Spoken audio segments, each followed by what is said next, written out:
결혼식. 그날부터 전쟁이었다.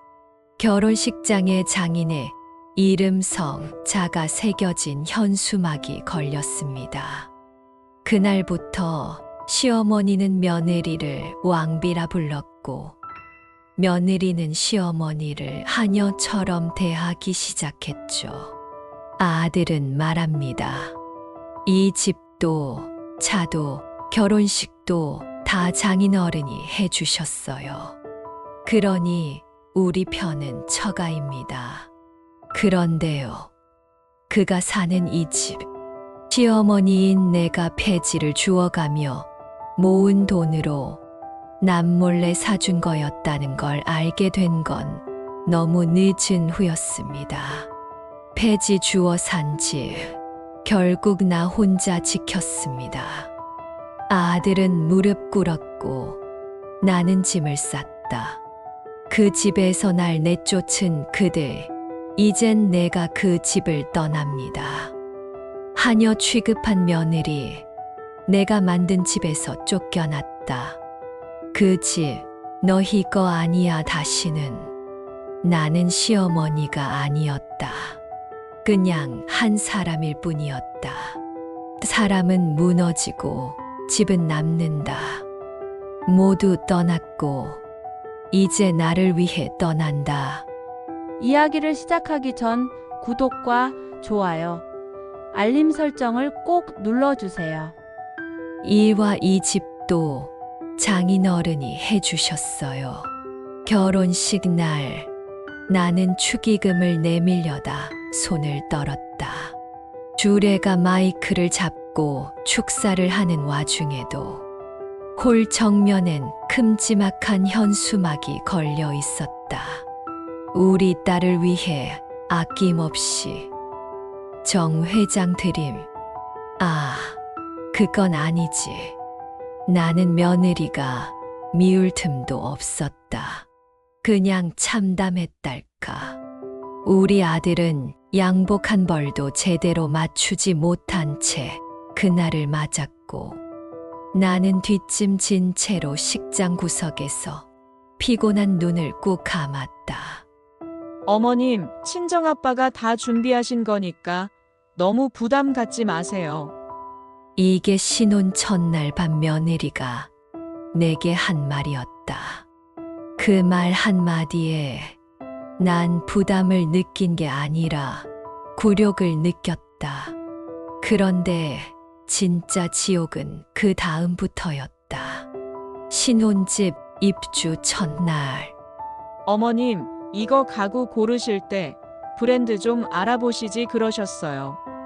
소파를 가리키며 며느리는 고개를 갸웃했다. 그 소파는 내가 폐지 주워 번 돈, 적금 깨고 조카한테 빌리고 온갖 수단으로 마련한 물건이었다. 하지만 그녀는 그걸 모르지. 정 회장님이 가구는 다 맞춤으로 해주신다던데. 아, 이건 어머님 쪽이 사셨죠? 아버님이 월세 사시니까. 아니, 우리 남편 월세 아니야. 지금도 농촌에 땅 있고 집도 있어. 단지 아들 결혼한다고 다 처분해버린 거지. 그걸 없다고 표현하는 며느리. 나는 입을 꾹 다물었다. 말을 꺼내면 내 자신이 더 초라해질까봐. 며느리의 생색은 거침없었다. 이 집요? 저희 아빠가 반현금으로 바로 끊어주셨어요. 결혼식 드레스도 명품 맞춤이에요. 엄마가 직접 이탈리아 다녀오셨죠. 남편 연봉이 좀 낮아도 상관없어요. 아빠 회사 들어가면 되니까. 우리 아들은 얼굴이 붉어졌지만 그녀의 말 한마디에도 끼어들지 못했다. 남편이 우리 엄마한테 월급 관리 맡기기로 했어요. 어머님, 너무 신경 쓰지 마세요. 그날 밤 나는 남편과 부엌에 서서 조용히 이야기했다. 여보, 우리 며느리가 너무 무례한 것 같아요. 집안 어른들 앞에서도 남편은 허허 웃으며 말했다. 요즘 애들은 좀 그래.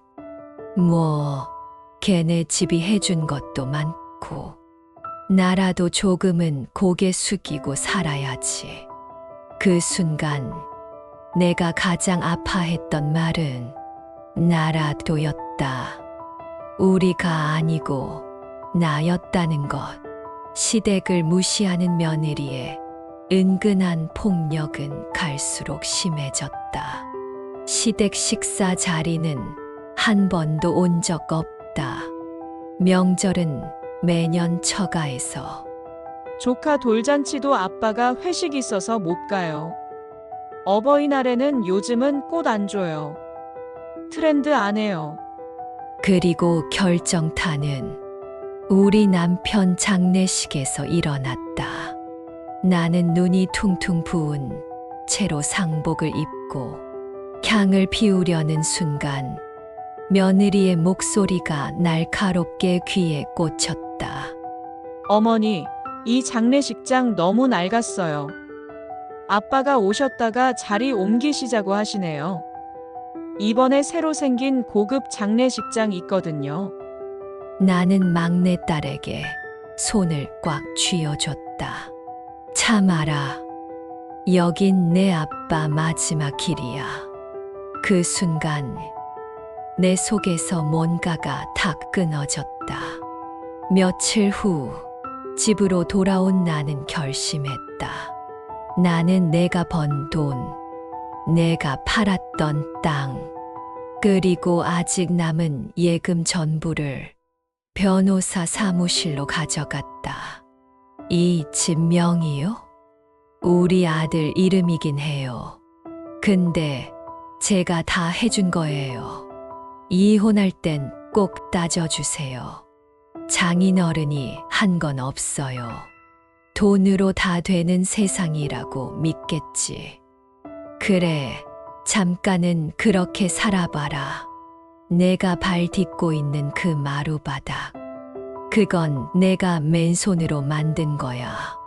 넌 아무것도 몰라. 이화 며느리는 날 하녀라 불렀다. 그날은 참 따뜻한 봄날이었다. 벚꽃이 흐드러지게 피고 아파트 놀이터는 아이들 웃음소리로 가득했지. 나는 손주를 데리러 갔다. 아들 부부는 둘 다 맞벌이라 내가 유치원 등하원을 맡고 있었다. 손주의 작은 손을 잡고 엘리베이터를 올라가는데 문이 열리자 며느리의 친구들이 현관 앞에 신발을 벗고 있었다. 어머, 여기에요. 우리 집. 그녀는 환하게 웃으며 손을 흔들더니 나를 보곤 한마디 했다.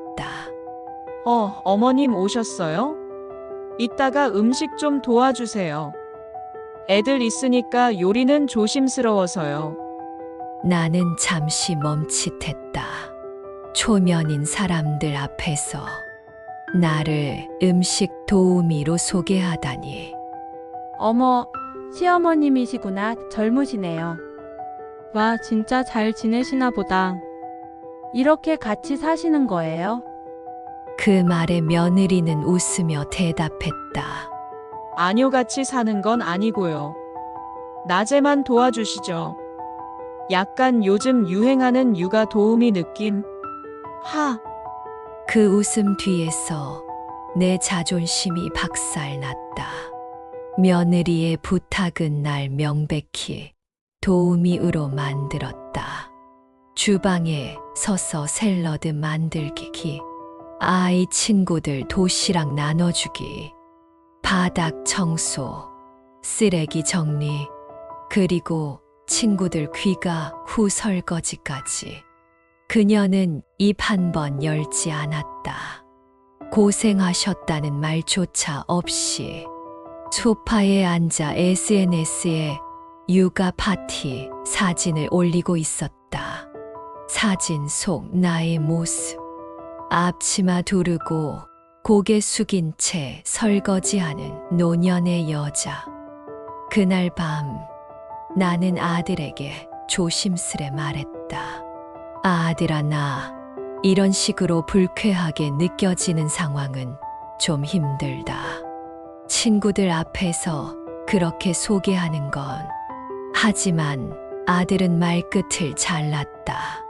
엄마, 미나가 우리 둘 다 도와주는 건데 너무 예민하게 받아들이지 마. 예민.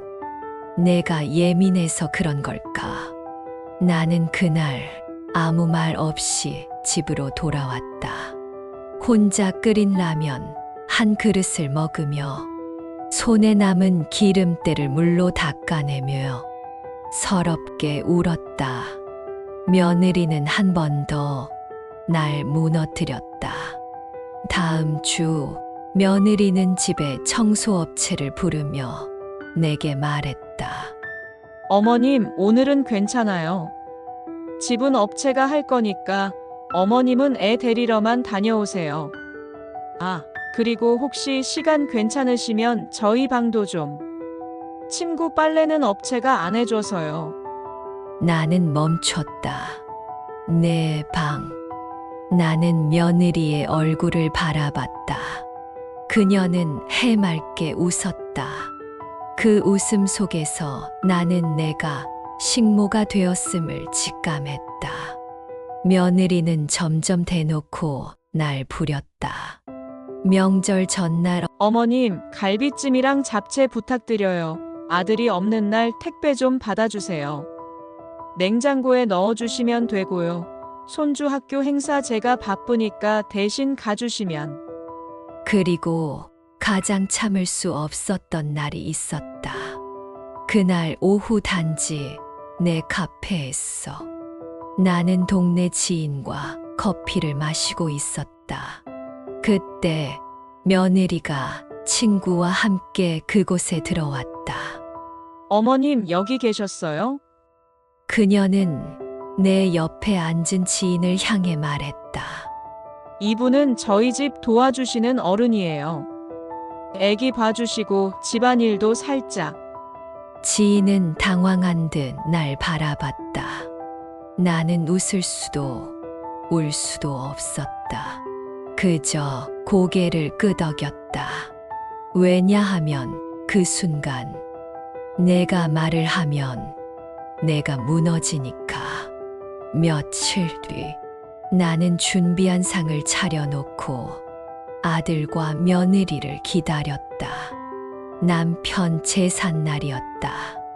그런데 둘은 오지 않았다. 한참 뒤 아들에게 전화가 왔다.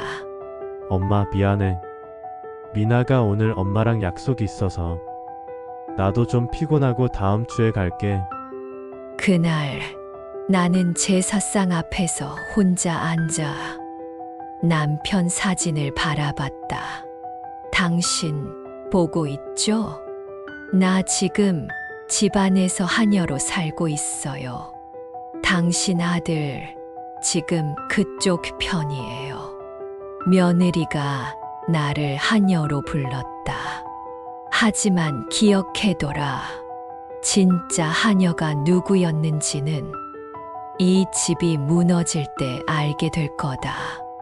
삼화 이 집도 우리 장인어른이 사주신 거예요. 그날 나는 내 아들이 내게 그렇게 말할 줄은 몰랐습니다. 예고 없이 찾아온 파국은 늘 그렇듯 소소한 상처에서 시작되었죠. 그날은 며느리 생일이고 호텔 레스토랑에서 모였습니다. 며느리의 생일을 맞아 우리는 모두 모였습니다. 장인어른, 장모님, 나 그리고 아들. 자리엔 꽃다발과 케이크, 와인잔이 예쁘게 놓여 있었죠. 장인어른은 위풍당당하게 말했습니다. 우리 미나가 이렇게 잘 커줘서 사위도 능력 있고 다행이에요. 그때 장모가 나를 슬쩍 보며 덧붙였어요. 아유, 시댁은 참복 받았지 뭐예요. 우리가 이렇게 반듯한 사윗감 얻었으니 시댁이 복 받았다고. 저 말은 내 아들이 얻어 걸렸다는 뜻 아닌가. 나는 억지로 미소 지으며 잔을 들었어요. 그런데 갑자기 아들이 입을 열었죠. 사실 저희 집도 장인어른이 사주신 거예요. 뭐라고? 차도 그렇고요. 결혼식도 예물도 예단도 다 처가해서 저희 부모님은 부담 주기 싫다고 하셔서 그냥 조용히 계셨어요. 그 말이 떨어진 순간 레스토랑 전체가 나를 한 번에 부모의 도움 하나 못 해준 사람으로 몰아넣었어요. 나는 젓가락을 내려놨어요. 손끝이 떨렸고 심장은 터질 듯 뛰었죠. 그 집, 그 차, 그 가구, 전부 내가 폐지 주워가며 모은 돈으로 마련한 거였다고. 호텔에서 돌아온 밤에 나는 이불을 붙잡고 웅크렸어요. 내가 그리 초라한 사람이었을까. 그날 밤 나는 딱 3번 울고 그 다음부터는 울지 않기로 했어요. 다음 날 나는 옛날 통장을 꺼냈어요. 거기엔 내가 매달 폐지 수거로 모은 돈, 작은 가게에서 일하며 모은 돈, 남편의 장례보험을 뺀 돈까지 내가 만든 집 자금이 고스란히 있었어요. 이건 증거야. 내가 사는 집, 내가 타는 차, 내 아들이 자는 침대까지 다 내 엄마 손으로 만든 거야. 며칠 후 나는 일부러 며느리에게 전화를 했어요. 미나야, 우리 잠깐 볼 수 있을까? 카페에 앉아 있는 그녀는 여전히 당당했어요. 디자이너 백, 고급 시계, 우아한 립스틱. 어머님, 무슨 일이세요? 급하신 일? 나는 조용히 그 녹색 파일을 꺼냈어요. 통장 복사본, 집 계약서, 자동차 등록증. 이게 뭔지 알아? 내 아버님이 뭐 하나 해주신 적 없어도 이 집은 우리 손으로 만든 거야. 내 남편이 앉아 있는 소파도, 내 아들이 뛰어노는 마루바닥도 내가 만들었어. 그때 며느리의 얼굴이 처음으로 일그러졌다. 어머님, 그걸 왜 이제 와서? 이게 무슨 의미가 있죠? 내가 날 없는 사람 취급했을 때부터 나는 증거를 모으고 있었어. 내가 시댁을 무시하고 내 남편까지 내게 등을 돌릴 때 나는 울면서 법적 준비를 했단다. 나는 집에 돌아와 아들에게 전화했다. 아들아, 너 그날 했던 말 기억나니? 이 집이 내 장인어른이 해주신 거라고. 그럼 너, 내가 너한테 준 집에서 지금까지 사는 거 불법 점유란다. 법적으로 다시 따져보자. 엄마는 이제 하녀 아냐. 난 버려졌다. 아들에게도 며느리에게도. 하지만 난 다시 돌아올 거다. 그들이 발 딛고 있는 그 바닥부터 무너뜨릴 거야. 내가 만들었으니 내가 무너뜨릴 수 있지. 사화 엄마, 그 녹음 진짜야? 세상이 조용해질 때가 있어요. 누군가에게 버려졌다는 걸 완전히 인정하게 되는 순간, 그 순간만큼은 세상이 아주 조용해요. 바람도 소리도 사람의 말도 전부 나와는 상관없는 다른 세계처럼 느껴지거든요. 그날 아들에게서 온 그 한마디가 그랬어요. 엄마, 이제 우리 집 일에 너무 개입하지 마세요. 개입. 내가 만든 집인데 개입이라니. 며느리의 반격은 예상보다 빨랐어요. 그녀는 내게 등기를 하나 들이밀었어요. 어머님, 이 집이요. 정식 등기는 민수 남편 명의로 돼 있긴 한데 사실상 제 아버지가 해준 거니까 법적 소유권도 주장할 수 있대요. 변호사랑 상담했어요. 어머님이 만든 통장 내역? 남편 이름으로 송금한 거 없으면 증여도 아니래요. 그녀는 내가 죽을 힘을 다해 만든 것을 소유권 주장 불가라 부르며 웃고 있었어요. 그래서 난 준비했다. 나는 말 없이 중고폰 하나를 샀다. 그리고 그 안에 녹음 앱을 설치했다. 내가 그동안 들은 수많은 말, 정확히 남기기 위해서. 며느리와의 대화 녹음 시작. 미나야, 요즘은 힘들지 않니? 힘들긴요. 어머님이 나서지만 않으시면 전 정말 완벽한 생활 중이에요. 시댁이 좀 도와줬으면 좋겠다는 생각은 안 해? 솔직히요? 전 시댁 도움 없이도 잘 살 수 있다고 봐요. 아니, 시댁이 뭘 해줬죠? 집도 차도 우리 아빠가 다 해줬는데. 정말 그렇게 생각해? 네. 어머님이 뭘 해주셨어요? 폐지 주워서 소파 샀다면서요? 그게 자랑이에요? 녹음 저장 완료요. 며칠 후 나는 카페에 아들을 불렀어요. 그리고 그 자리에서 핸드폰을 꺼냈죠. 엄마, 갑자기 왜 이래? 들어봐. 이건 너한테 꼭 들려줘야겠어. 녹음 재생 며느리의 말 그대로 전달됨.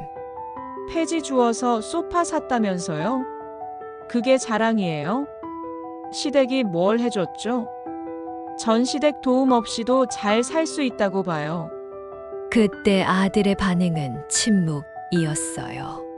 그는 아무 말도 하지 못했어요.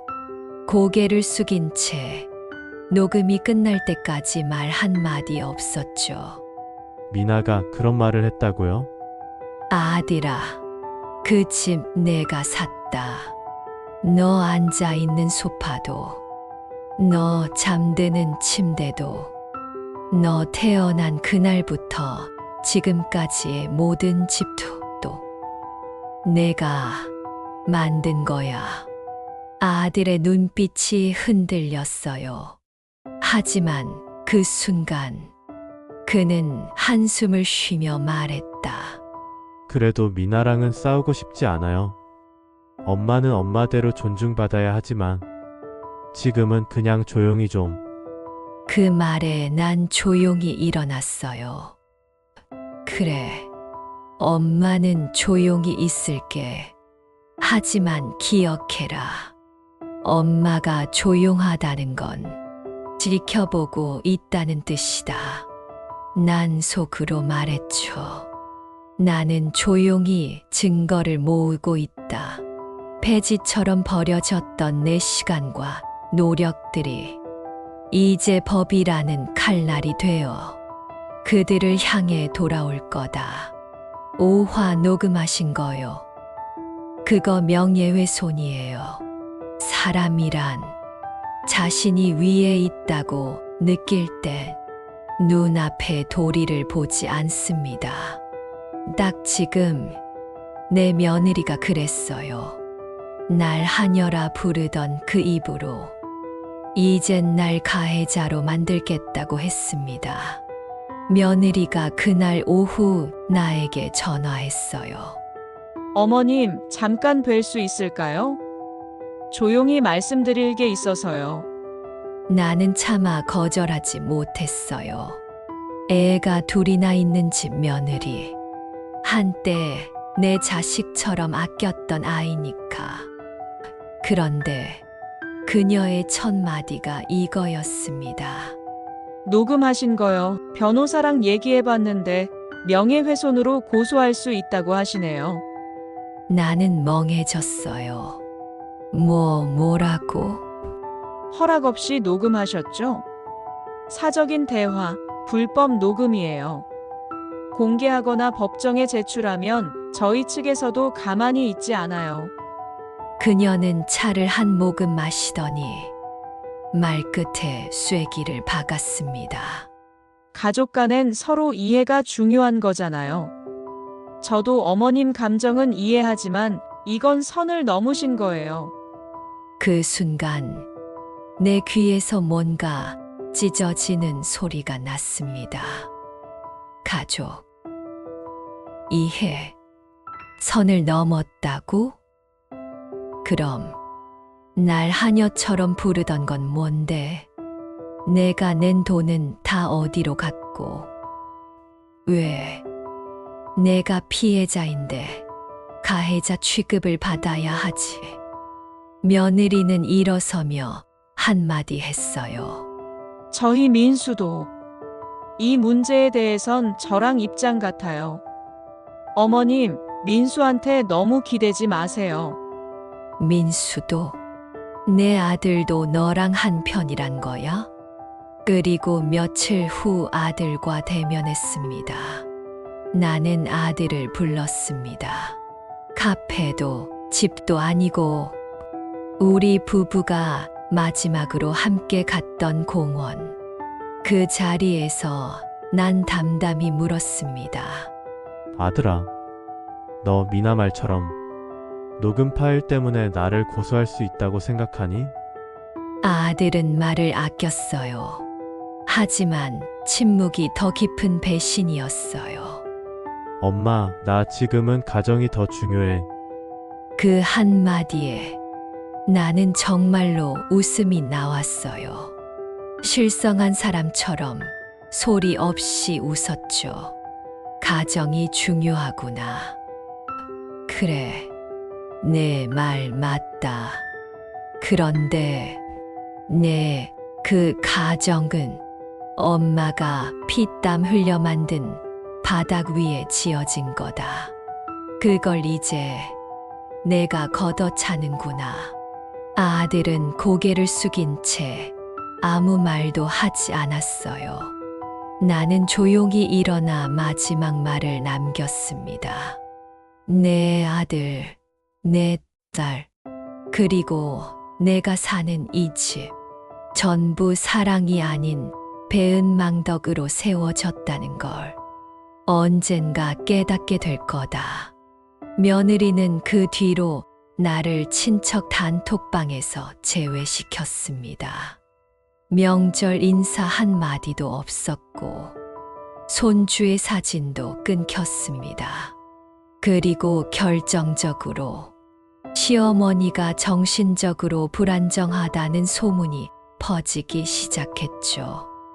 요즘 어머님이 자꾸 몰래 녹음하시고 예전 일들로 집착하신대요. 나를 모르는 사람들은 내가 망상에 사로잡힌 노인처럼 여기기 시작했습니다. 그날 밤 나는 딸에게 전화하고 만났어요. 막내딸은 내게 말했습니다. 엄마, 나 요즘 너무 답답해. 왜 이렇게까지 참아야 돼? 나는 그녀의 손을 꽉 잡으며 말했어요. 복수는 참는 사람만이 할 수 있는 거야. 아무도 믿지 않는 그 순간까지 참는 사람만이 진짜 칼을 꺼낼 수 있어. 난 지금 미친 여자야. 그게 좋아. 그래야 내가 뭘 해도 사람들이 믿지 않으니까. 그리고 어느 날 아무도 모르게 모든 걸 가져올 거야.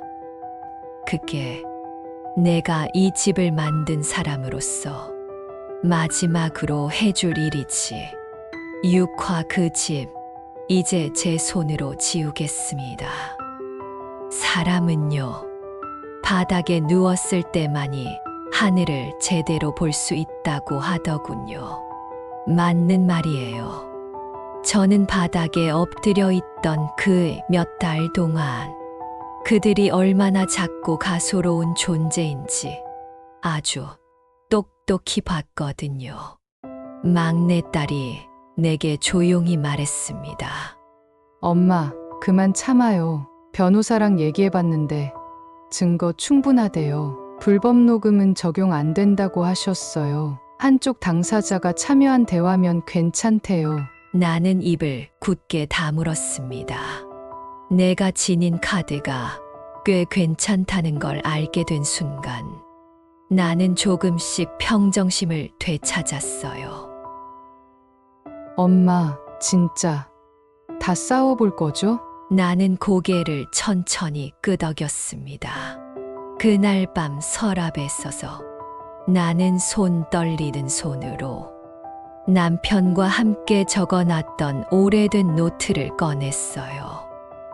거기엔 우리가 모은 돈 출처, 명예 변경 서류, 시세보다 싸게 구입했던 타이밍의 거래 명세서, 그리고 아들 명의로 집을 등기할 때 변호사와의 메모까지지 모두 다 손글씨로 정리돼 있었어요. 하나도 잃지 않았구나. 다 갖고 있었네. 내가 만든 이 집, 이제 내 손으로 지워야겠다. 며느리도 파행을 멈추지 않았어요. 내가 조용히 있는 걸 굴복했다고 착각한 거죠.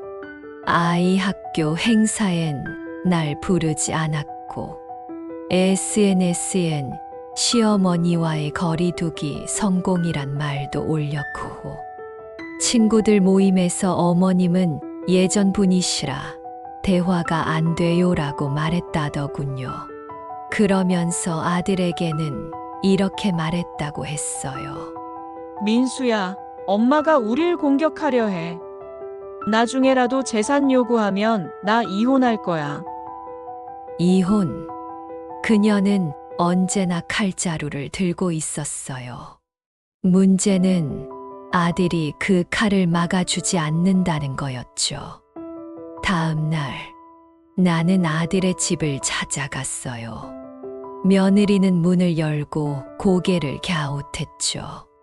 어머님, 무슨 일이세요? 나는 미소 지으며 한 봉투를 내밀었습니다. 변호사에게 보낼 서류야. 혹시 내가 먼저 보고 싶을까 해서. 이 안엔 내가 뭐라 했는지 다 들어있어.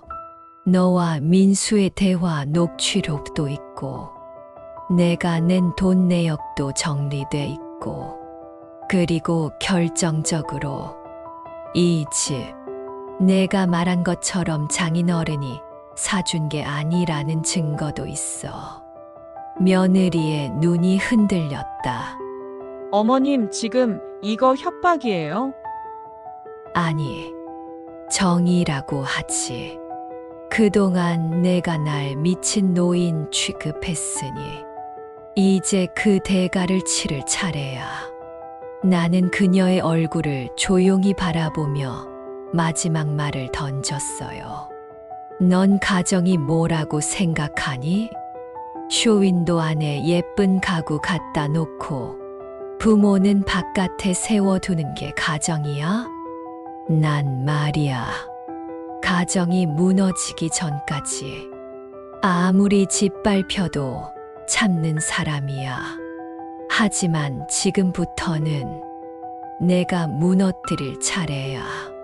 집으로 돌아온 나는 딸에게 전화했어요. 다음 주 월요일로 하자. 변호사한테 서류 넘기고 그 집 명의 변경부터 소송 들어가자.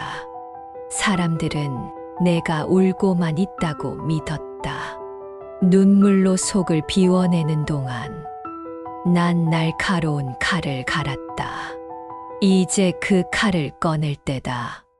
그 집, 내가 만든 그 집, 내 손으로 지우겠다. 7화 그 집, 이제 제 손으로 지우겠습니다. 가끔 그런 생각이 들어요. 사람이 너무 많이 울면 눈물샘이 고장 나는 게 아닌가 하고요. 이젠 울지도 않아요. 아들이 등을 돌렸을 때도, 며느리가 나를 명예훼손으로 고소하겠다고 말했을 때도 이상하리만큼 조용했어요. 속이 텅 비어 있었거든요. 아무 감정도 남지 않은 사람, 그게 나였어요. 하지만 이상하죠. 마음 한편 어딘가에서 조용히 서늘한 불꽃이 피어오르고 있었어요. 엄마, 그만 좀 하세요. 며칠 전 아들 민수가 집에 들렀어요. 말끝은 항상 이랬죠. 엄마, 그냥 그만 좀 하세요. 미나가 요즘 스트레스 너무 받아서 병원까지 다니거든요. 나는 물었어요. 아들아, 그 스트레스라는 게 혹시 내가 우리 집 지키려고 했던 그 녹음 때문에 생긴 거야? 엄마도 아시잖아요. 그건 엄마가 몰래 녹음한 거고 법적으로 문제 될 수 있어요. 우리한테 부담 주지 말고 그냥 조용히 좀 지내요. 부담. 너한테 그 집 줬을 때, 소파 하나 들여놨을 때, 명절 음식 해먹이고 손주 봐줬을 때도 난 한 번도 부담이라 생각한 적 없었어. 근데 넌 이 엄마를 부담이래. 나는 무겁게 고개를 끄덕였어요. 그래, 알겠다. 이제 부담 안 되게 움직일게. 그날 밤 막내딸 은지가 다녀갔어요. 엄마 진짜 준비하시는 거죠? 엄마, 준비 다 됐어. 변호사랑 얘기해봤고, 법적으로 녹음도 문제 없대. 엄마가 직접 대화 참여한 건 괜찮대. 엄마 이제 진짜 시작해도 돼. 나는 아무 말 없이 그녀의 손을 꼭 잡았어요. 눈물이 나올 줄 알았는데 이상하게 손끝에 힘만 잔뜩 들어갔어요. 오래된 서랍, 남편의 낡은 노트. 다음 날 나는 서랍을 열었어요. 남편이 생전에 자주 적어 놓던 노트 한 권. 그 안에는 소소하게 기록된 우리 삶의 흔적들이 있었죠. 오늘 폐지가 5,300원. 5바퀴 돌았다. 민수 결혼식 올리려면 2년 모으면 될 듯. 은행 금리 1.9%. 집 계약 완료. 등기 이전 완료. 명예 민수로 돌림. 계약서 사본은 내 통장에 첨부. 거기엔 집을 사게 된 전후 사정과 우리 부부가 아들 결혼을 위해 어떤 것들을 포기했는지가 또박또박 손글씨로 적혀 있었어요. 나는 그 노트를 품에 안고 한참을 앉아 있었어요. 아무 말 없이 그저 가만히 남편이 남긴 그 자국들을 쓰다듬으며 핸드폰 속 수많은 증거들, 며느리와의 대화는 모두 녹음돼 있었죠. 어머님이 뭘 해주셨어요? 폐지 주워서 소파 샀다면서요? 우리 아빠가 다 해준 건데 뭐가 문제예요? 이 집도 아빠가 준 돈으로 산 거잖아요. 저 말들이 내 뼛속까지 파고들 때 나는 절대 잊지 말자고, 절대 용서하지 말자고 다짐했어요. 그리고 핸드폰에 있는 그 파일들을 USB로 옮겨 따로 보관했어요. 혹시라도 누가 날 미친 사람으로 몰아갈까봐. 이젠 증거 없이는 숨도 못 쉬겠더라고요. 며칠 후 나는 그 집 앞에 섰어요. 평소처럼 아침 등원 시간.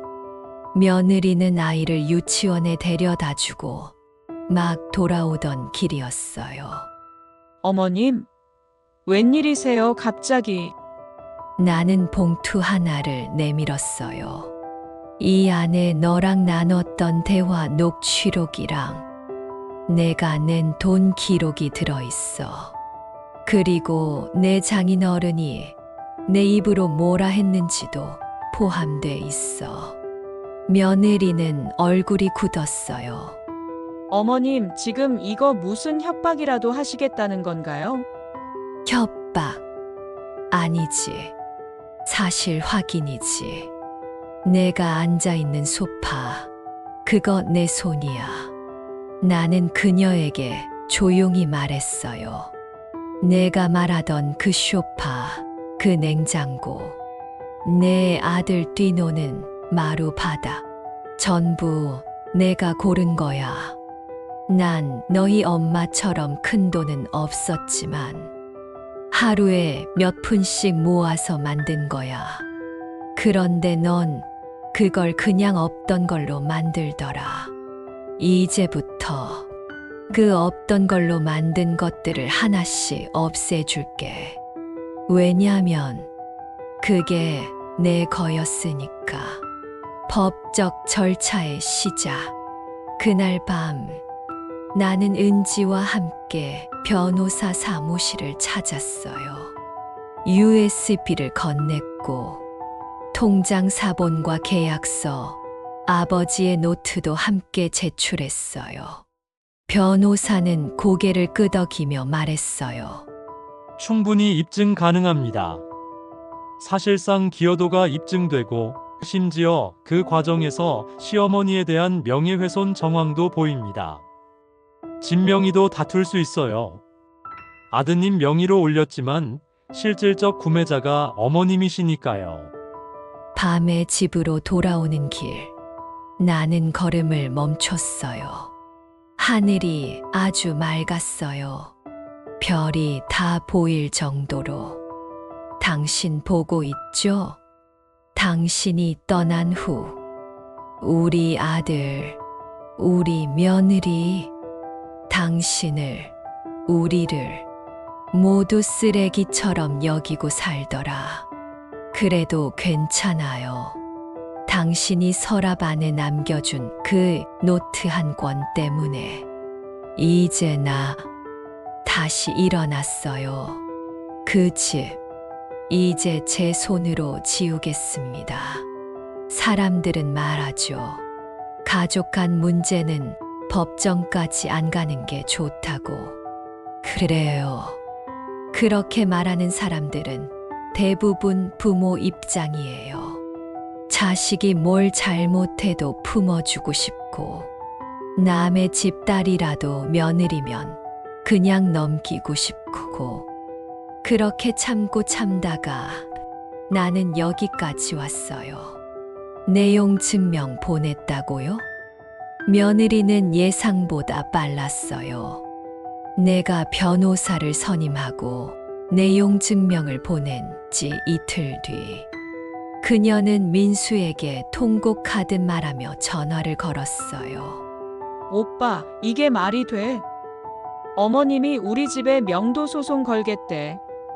이 집이 어머님 돈으로 샀다는 거 우리도 알았으면 뭐해. 지금 명의는 오빠 거잖아. 민수는 혼란스러워했어요. 자신이 지금까지 당연하다고 여겼던 기반이 흔들리는 걸 처음으로 느꼈거든요. 그리고 바로 그 다음 날, 내게 정 회장, 장인어른한테서 전화가 왔어요. 안사돈 어른, 아무리 그래도 이건 너무하신 거 아닙니까?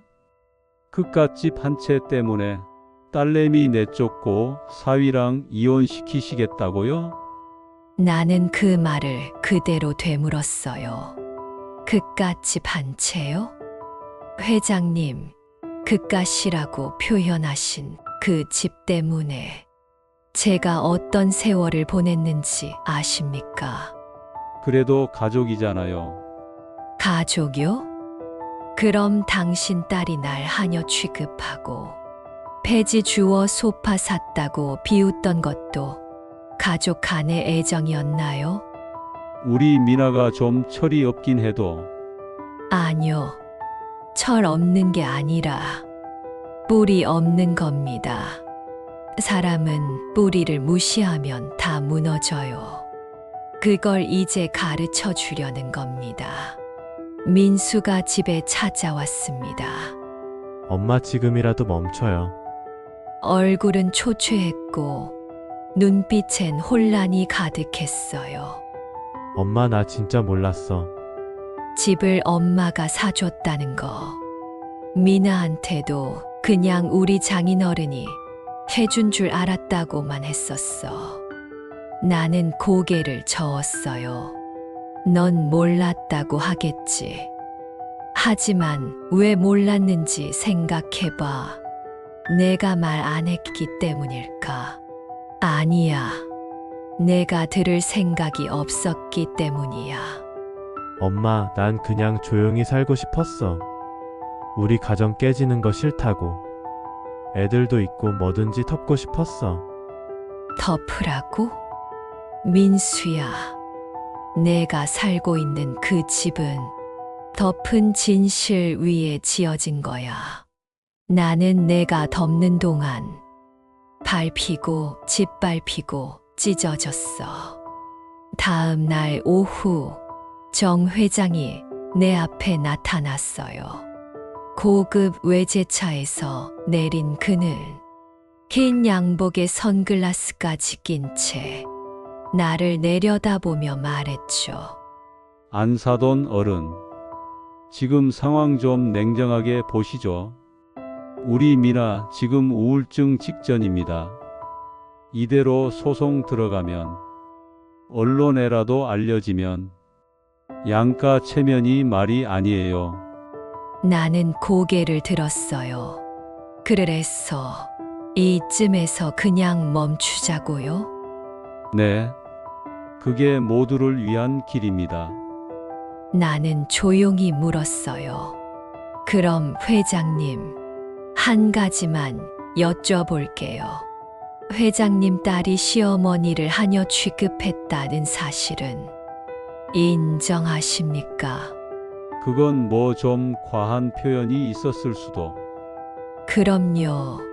과한 말 한마디로 사람 무너집니다. 저는 지금 그 무너졌던 제 자신을 다시 일으켜 세우고 있는 중이에요. 이걸 중단하라고요? 그건 못하겠습니다. 며칠 후 며느리는 내게 손편지를 보냈어요. 종이에는 흐릿한 펜글씨로 이렇게 적혀 있었어요. 어머님, 죄송합니다. 제가 너무 건방졌습니다. 민수도 많이 힘들어하고 있어요. 지금이라도 저희가 드릴 수 있는 게 있다면 말씀해 주세요. 편지를 읽으며 나는 눈을 감았어요. 기쁘지도 않았고 분하지도 않았어요. 그저 이제 올 게 왔구나 하는 생각뿐이었죠. 사람은요, 자기 힘으로 얻은 게 없을수록 더 크게 소리치며 내 거라고 우기더라고요. 이 집, 너희는 외쳤지. 우리 아빠가 해준 거라고, 우리 돈으로 산 거라고, 우리 인생이라고. 이젠 말이야, 조용히 그 외침을 꺼트릴 차례야. 8화 이혼을 고민해야 할 사람은 너야. 나는 민수의 얼굴을 보며 오래 생각했어요. 이 아이는 끝까지 중간에 서 있으려 했구나. 그게 죄야, 민수야. 넌 어느 쪽도 상처 주고 싶지 않아서 결국 모든 상처를 나한테 몰아줬어. 엄마, 너무 세게 나가고 있는 거 아니야? 민수가 다시 찾아왔어요. 며칠 전 며느리 손편지 이후였죠. 그의 눈엔 간절함과 피로감, 그리고 두려움이 함께 담겨 있었어요. 엄마, 그만하면 된 거 아니야? 미나도 사과했잖아. 우리 그냥 이혼 없이 평화롭게 넘기면 안 될까? 나는 묵묵히 앉아 그 아이의 입술이 바싹 마른 걸 보며 생각했어요. 너 지금 미나랑 계속 살고 싶어서 그러는 거지. 그렇지. 아이들도 있고. 우리가 어릴 때 엄마 아빠 싸우는 거 보며 자란 거 기억나잖아. 그래. 그랬지. 그래서 내가 결심한 거야. 뭘? 이혼을 고민해야 할 사람은 너야. 나는 서랍에서 한 장의 서류를 꺼냈어요. 그건 몇 년 전 민수 부부가 우리 집 보증금 일부를 명의로 돌릴 때 쓴 간이차 용증이었어요. 그땐 다정하게 웃으며 이렇게 말했었지. 엄마, 혹시 나중에라도 문제 생기면 이런 거 하나 써두는 게 좋대. 난 그 말 믿고 도장 찍었어. 그런데 이제 그 종이가 너희 목을 조를 줄은 몰랐겠지. 여기 내가 엄마한테 빌린 돈이라 적힌 이 문서. 법적으로는 내가 이혼할 경우 이 금액을 상환해야 한다는 조항이 포함돼 있어. 민수는 그 문서를 바라보다 얼굴이 하얗게 질렸어요. 엄마, 그건 그냥 형식상 써놓은 거잖아. 우리 그땐. 그래. 그땐 가족끼리 무슨 계약서냐고 웃었지. 그런데 지금 보니까 가족이 아니더라. 그냥 돈만 남았더라. 민수는 침묵하다 터지다. 엄마는 왜 이러는 거야? 정말 미나랑 헤어지라는 거야? 나는 조용히 웃었어요. 그건 내가 선택할 일이야.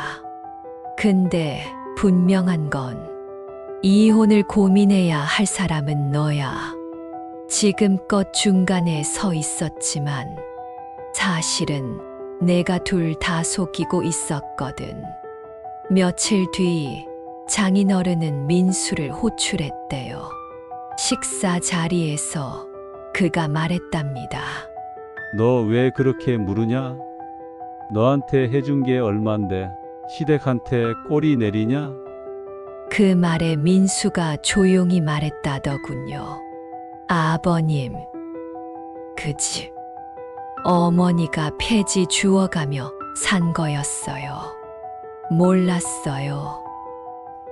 근데 이제 알아요. 모른 척 못하겠어요. 정 회장은 숟가락을 탁 놓고 이렇게 말했다고 해요. 그래서 그 집 내놔? 시댁 편 드는 사위는 우리 회사에서 필요 없어. 민수는 말없이 돌아와 집에 앉아 있었고 며느리는 그날 밤 폭발했어요. 회사도 잃고 엄마도 잃고 이제 진짜 이혼이라도 하겠다는 거야. 이게 다 어머님 때문이야.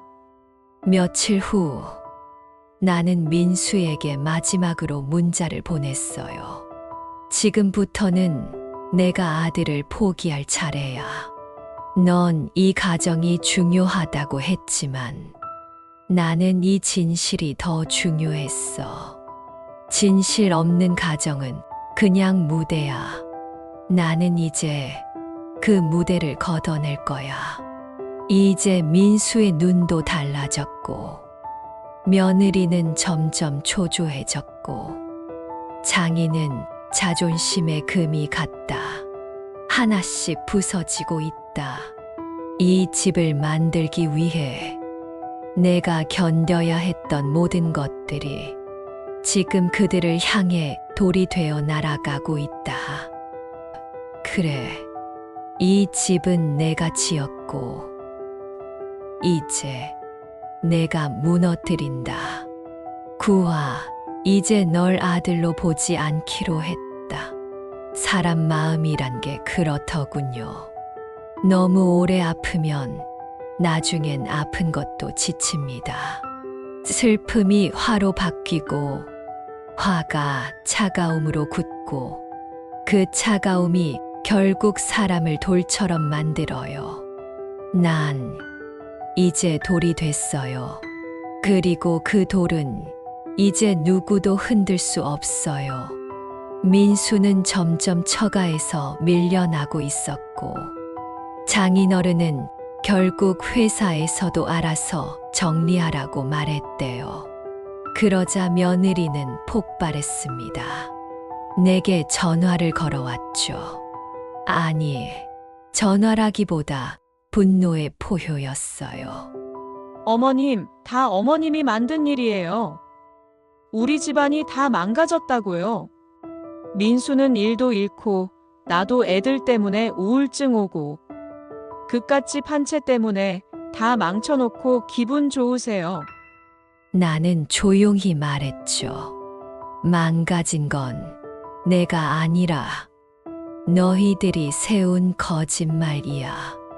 나는 그걸 조용히 걷어냈을 뿐이야. 그럼 나보고 나가라고요? 이 집에서 내가 얼마나 고생하며 살았는데. 고생. 내가 말하던 폐지로 산 소파는 기억 안 나니? 그날 밤 민수가 내게 찾아왔습니다. 처음으로 무릎을 꿇고 고개를 숙였어요. 엄마, 내가 미쳤었어. 진짜 너무 늦은 걸까? 나는 그 눈빛을 보고도 더 이상 흔들리지 않았어요.